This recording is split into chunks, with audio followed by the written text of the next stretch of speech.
Bohong. Aku hanya memikirkan satu peraturan penting. Kenapa kau lakukan hari ini kalau kau bisa melakukannya besok? Few moments later.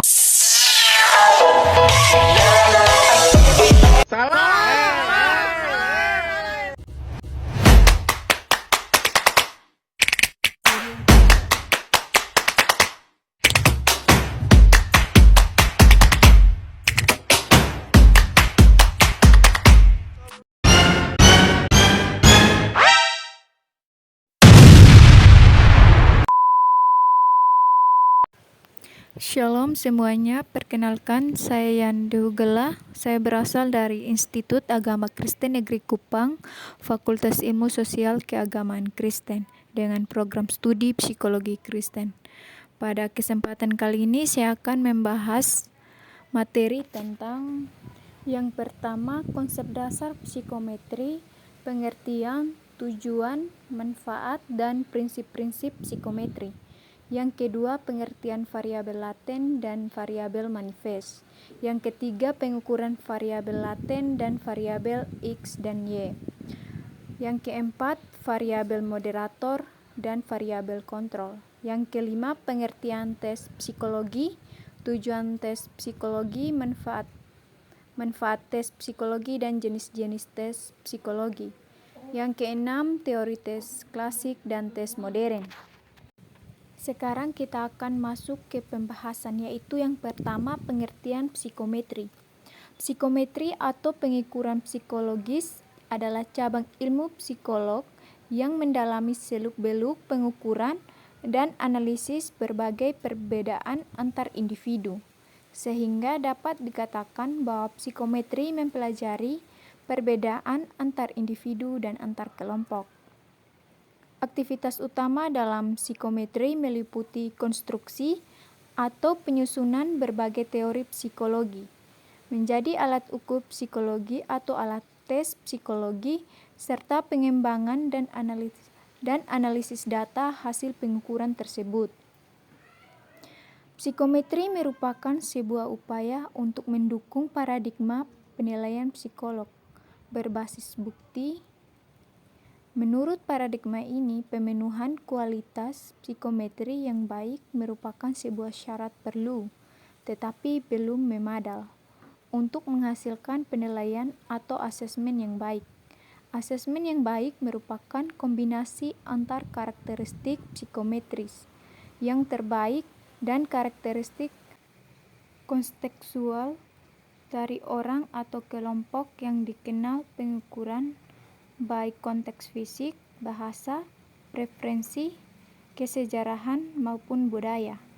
Oleh karenanya, penyelenggara atau pemberi tes psikometri yang kompeten merupakan mereka yang tidak hanya menguasai substansi tes, melainkan juga menguasai substansi di lapangan di mana pengetesan dilaksanakan.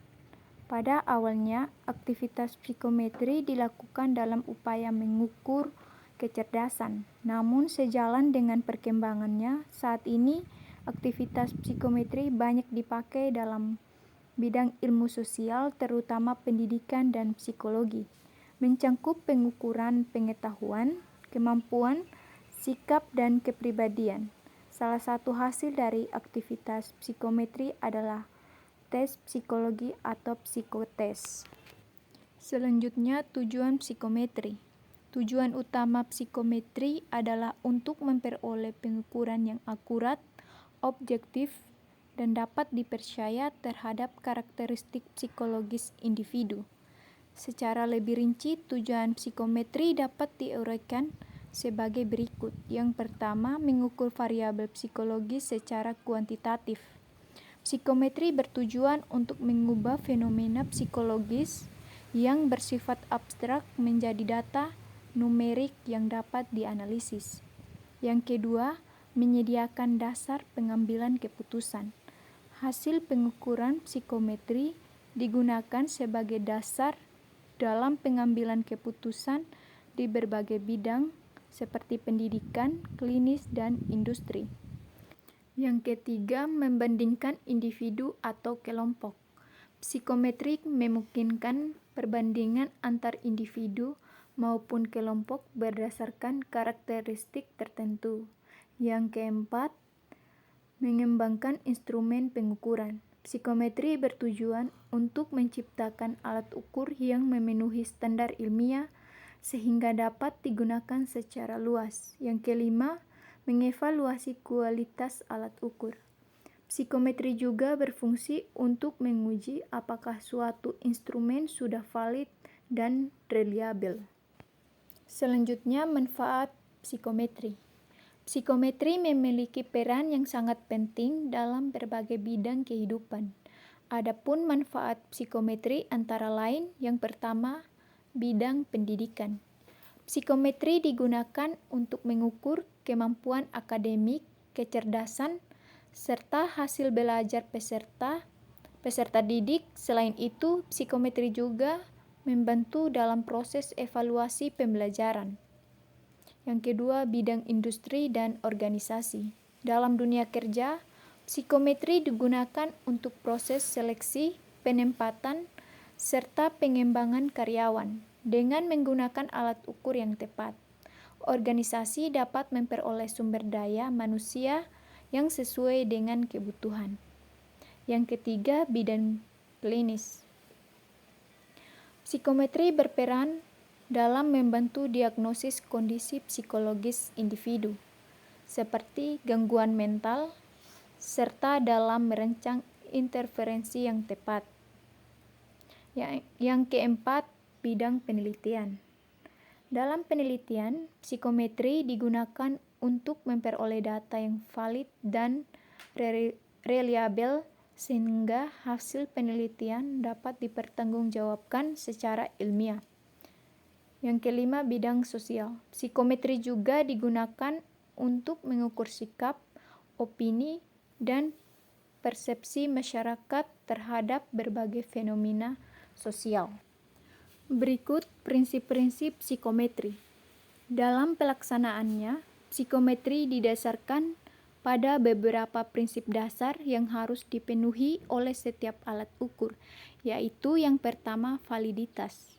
Validitas menunjukkan sejauh mana suatu instrumen mampu mengukur apa yang seharusnya diukur. Instrumen yang valid akan menghasilkan data yang sesuai dengan konstruk yang diteliti. Validitas merupakan syarat utama dalam pengukuran psikologis. Yang kedua, reliabilitas. Reliabilitas mengacu pada konsistensi hasil pengukuran. Suatu instrumen dikatakan reliable apabila memberikan hasil yang relatif sama ketika digunakan dalam kondisi yang serupa. Yang ketiga, objektivitas. Objektivitas berarti bahwa hasil pengukuran tidak dipengaruhi oleh subjektivitas penilai. Penilaian harus didasarkan pada kriteria yang jelas dan prosedur yang baku. Yang keempat, norma. Norma digunakan sebagai dasar untuk menafsirkan skor individu. Dengan adanya norma, hasil pengukuran dapat dibandingkan dengan kelompok referensi tertentu. Sekarang kita masuk ke pengertian variabel laten dan manifest. Variabel laten dan variabel manifest adalah dua konsep penting dalam penelitian, khususnya dalam bidang psikologi pendidikan dan ilmu sosial. Variabel laten adalah variabel yang tidak dapat diamati atau diukur secara langsung karena bersifat abstrak.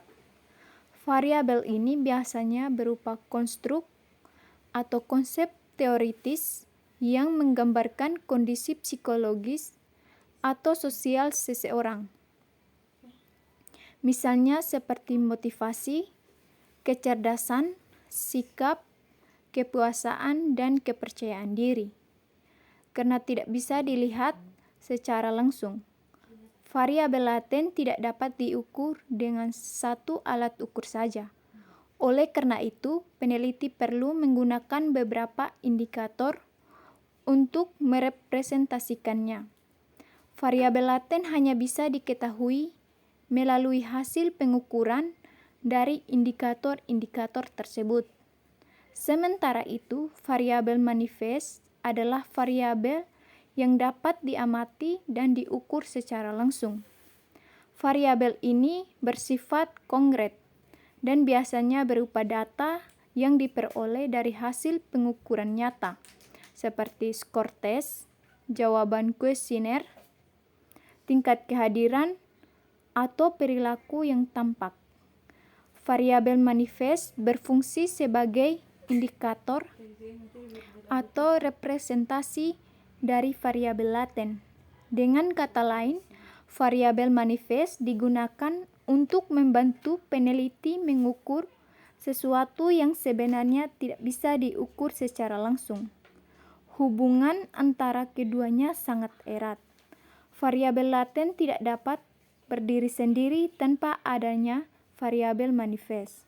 Sebagai alat ukurnya, misalnya jika seseorang peneliti ingin mengukur motivasi belajar atau variabel laten, maka ia harus menggunakan beberapa indikator seperti keaktifan di kelas, ketekunan mengerjakan tugas, dan hasil belajar.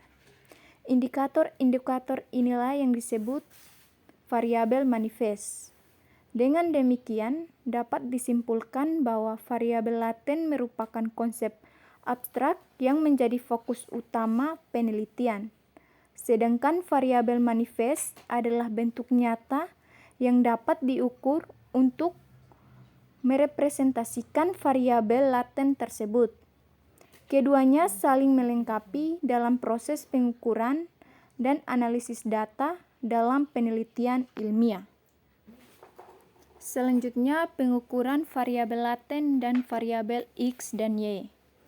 Pengukuran variabel laten dilakukan secara tidak langsung, karena variabel ini bersifat abstrak dan tidak bisa diamati secara langsung.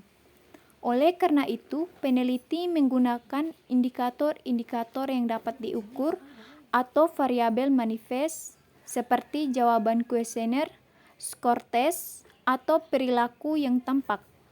Indikator-indikator tersebut kemudian diberi nilai, atau misalnya dengan skala Likert. Lalu hasilnya diolah untuk menggambarkan kondisi variabel laten yang sebenarnya. Sementara itu, dalam penelitian dikenal juga variabel X dan variabel Y. Variabel X atau independen atau bebas adalah variabel yang mempengaruhi atau menjadi penyebab perubahan pada variabel lain. Sedangkan variabel Y atau dependen terikat adalah variabel yang dipengaruhi atau menjadi akibat dari variabel X. Hubungannya, variabel X dan Y bisa berupa variabel laten maupun variabel yang dapat diukur langsung. Jika berupa variabel laten, maka keduanya tetap harus diukur menggunakan indikator-indikator yang nyata.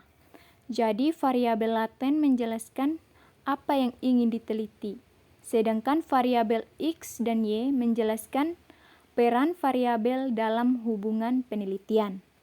Selanjutnya kita masuk ke variabel moderator dan kontrol. Variabel moderator dan variabel kontrol adalah variabel tambahan dalam penelitian yang membantu memperjelas hubungan antar variabel utama atau biasanya variabel X dan Y. Variabel moderator adalah variabel yang mempengaruhi kuat atau lemahnya hubungan antara variabel X dan variabel Y. Artinya, variabel ini tidak langsung menjadi penyebab utama, tetapi mengubah arah atau kekuatan pengaruh. Contohnya, pengaruh motivasi belajar atau X terhadap hasil belajar atau Y. Bisa berbeda tergantung tingkat dukungan keluarga. Di sini dukungan keluarga berperan sebagai moderator, karena dapat memperkuat atau memperlemah hubungan tersebut. Sedangkan variabel kontrol adalah variabel yang dikendalikan atau dibuat tetap oleh peneliti agar tidak mempengaruhi hasil penelitian. Tujuannya adalah supaya hubungan antara variabel X dan Y dapat diamati dengan lebih jelas, tanpa gangguan dari faktor lain. Contohnya dalam penelitian tentang pengaruh metode belajar terhadap hasil belajar. Peneliti bisa mengontrol faktor seperti usia, jenis kelamin, atau tingkat pendidikan agar hasilnya lebih akurat. Jadi, secara sederhana, variabel moderator mempengaruhi hubungan atau memperkuat atau melemahkan antara X dan Y. Variabel kontrol dijaga tetap agar tidak mengganggu hasil penelitian. Keduanya penting untuk membuat hasil penelitian menjadi lebih valid dan dapat dipercaya. Selanjutnya kita masuk ke pengertian tes psikologi. Tes psikologi adalah alat atau metode yang digunakan untuk mengukur aspek-aspek psikologis seseorang secara sistematis dan objektif. Aspek yang diukur bisa berupa kemampuan, kepribadian, sikap, minat, bakat, hingga kondisi emosional. Tes ini biasanya disusun dengan prosedur tertentu dan memiliki standar yang jelas, sehingga hasilnya dapat dipercaya dan digunakan untuk berbagai tujuan seperti penelitian, pendidikan, maupun dunia kerja. Dalam pelaksanaannya, tes psikologi dapat berbentuk yang pertama soal tertulis atau seperti pilihan ganda atau esai. Yang kedua, kuesioner atau skala sikap kepribadian. Yang ketiga, tugas atau aktivitas tertentu. Tujuan utama tes psikologi adalah untuk memperoleh gambaran tentang kondisi psikologis individu, baik untuk memahami diri, menentukan potensi, maupun membantu dalam pengambilan keputusan. Misalnya dalam seleksi kerja atau penjurusan pendidikan. Agar hasilnya akurat, tes psikologi harus memenuhi 2 syarat penting, yaitu yang pertama validitas atau mengukur apa yang seharusnya diukur. Yang ketiga, reliabilitas atau hasilnya konsisten jika diulang. Jadi secara sederhana, tes psikologi adalah alat ukur ilmiah untuk mengetahui kondisi mental dan perilaku seseorang secara terstruktur dan dapat dipercaya. Berikutnya tujuan tes psikologi. Tujuan tes psikologi adalah untuk memperoleh gambaran yang jelas dan objektif mengenai kondisi serta karakteristik psikologis seseorang. Secara lebih rinci, tujuan tersebut meliputi: pertama, mengukur kemampuan individu seperti kecerdasan, bakat, dan potensi sehingga dapat diketahui kelebihan dan kekurangan seseorang dalam bidang tertentu. Kedua, memahami kepribadian termasuk sifat, sikap, emosi, dan cara seseorang berperilaku dalam kehidupan sehari-hari. Ketiga, membantu pengambilan keputusan, misalnya dalam penjurusan pendidikan, seleksi kerja, promosi jabatan, atau penempatan posisi yang sesuai dengan kemampuan individu. Keempat, keperluan diagnosis dan evaluasi, yaitu untuk mengidentifikasi kondisi psikologis tertentu seperti masalah belajar, stres, atau gangguan emosional, serta mengevaluasi perkembangan individu. Yang kelima, keperluan penelitian, yaitu sebagai alat untuk mengumpulkan data yang akurat dalam studi ilmiah di bidang psikologi dan ilmu sosial. Secara keseluruhan, tujuan tes psikologi adalah untuk memberikan informasi yang akurat dan dapat dipercaya mengenai kondisi psikologis seseorang, sehingga dapat digunakan untuk berbagai kepentingan secara tepat dan bijaksana. Selanjutnya kita masuk ke manfaat tes psikologi. Manfaat tes psikologi adalah memberikan berbagai keuntungan dalam memahami dan pengembangan individu secara lebih tepat dan objektif. Berikut penjelasannya. Yang pertama, tes psikologi membantu mengenali potensi dan kemampuan diri.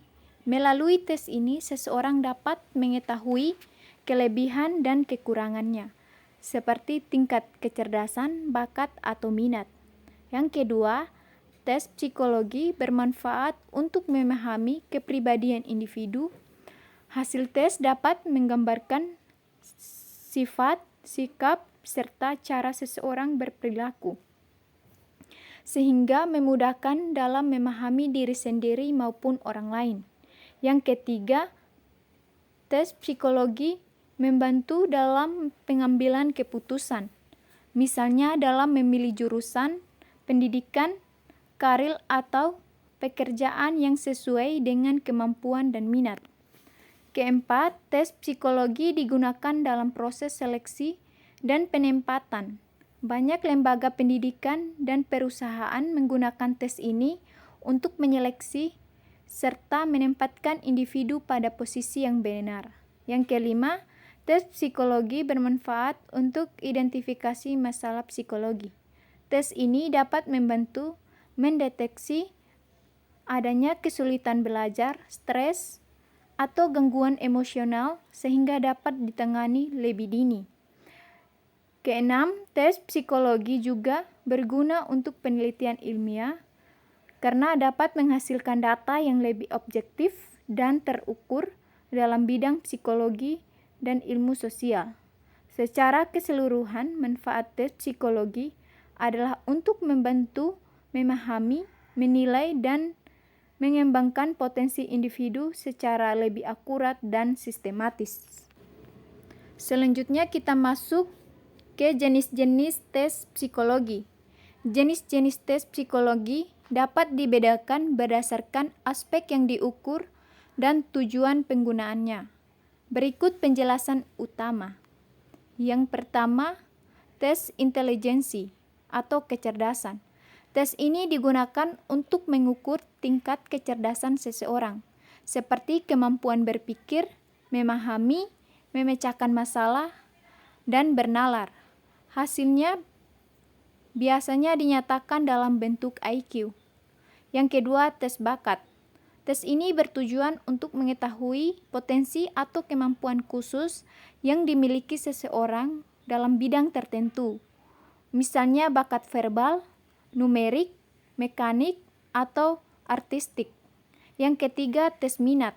Tes ini digunakan untuk mengetahui ketertarikan atau kecenderungan seseorang terhadap suatu bidang seperti minat pada pekerjaan, hobi, atau jurusan pendidikan tertentu.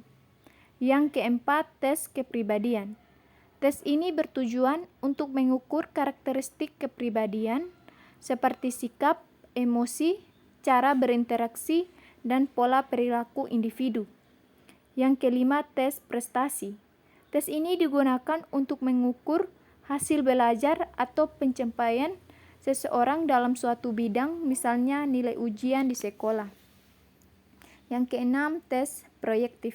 Tes ini digunakan untuk mengungkapkan kepribadian yang lebih dalam, biasanya melalui respon terhadap stimulus yang ambigu atau misalnya gambar atau cerita, sehingga individu memproyeksikan perasaannya. Selanjutnya kita masuk ke teori tes klasik. Teori tes klasik adalah pendekatan dasar dalam psikometri yang menjelaskan bahwa skor yang diperoleh seseorang dalam suatu tes terdiri dari dua komponen utama, yaitu skor sebenarnya dan kesalahan pengukuran.